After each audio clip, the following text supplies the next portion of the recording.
$22,000, the loss of life. It's unbelievable. Why is this so important? Because 3 years ago, I had an experience with my blood sugar. All because I didn't pay much attention to what I was putting in my body and the consequences of lack of physical activity. And in my job role, I work with people who are at high risk of developing type 2 diabetes. That means helping them in making sure that they don't fall into the trap of actually becoming diabetic. Did you know that in England alone, about 22,000 premature deaths per year are linked to type 2 diabetes? In reality, it's not the diabetes that is killing people, but it is the complications of the disease.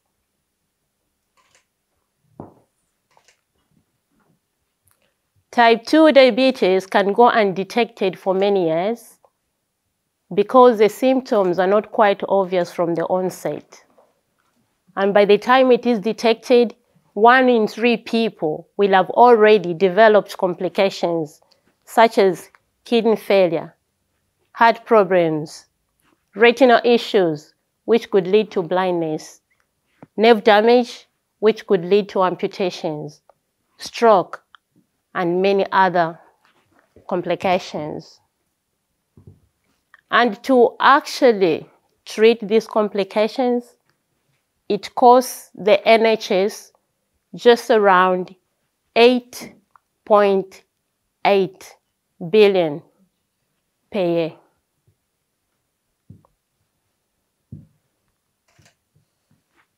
However, type 2 diabetes can be prevented or delayed by making small lifestyle changes, such as exercising on a regular basis, eating healthily, stop smoking, and drinking alcohol in moderation. Why am I sharing this with you? It is because, ladies and gentlemen, 3 years ago, I was probably like some of you in the audience.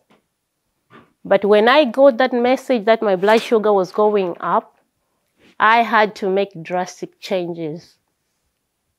I had to cut out of my diet all the sugary drinks and replace them with water. I removed all the processed food and replaced them with food with more fiber. For example, I had to add fruit and vegetable to my diet, which I never used to like before.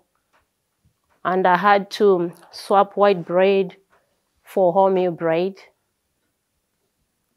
And in terms of physical activity, I started doing half an hour planned walking over 3 days a week to begin with, and I built it up to 7 days as I went along.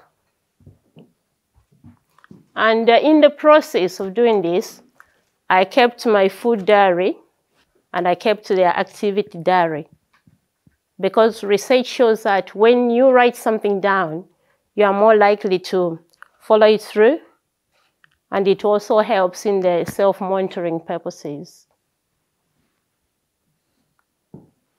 And so, the changes that we are talking about, they are small, smart steps for long-lasting results. And these changes are not beyond any one of us. If I can do it, so can you. And so tonight, ladies and gentlemen, I challenge you. As you go home, take a few minutes and visit these websites: NHS Choice, Diabetes UK, and healthexchange.org.uk, and find out more about this, because this can save your life and the lives of your loved ones. And in closing, I'm going to leave you with a quotation by Louis Saka, which says, "It is better to make many small steps in the right direction than to take a giant leap forward only to stumble backward." Thank you.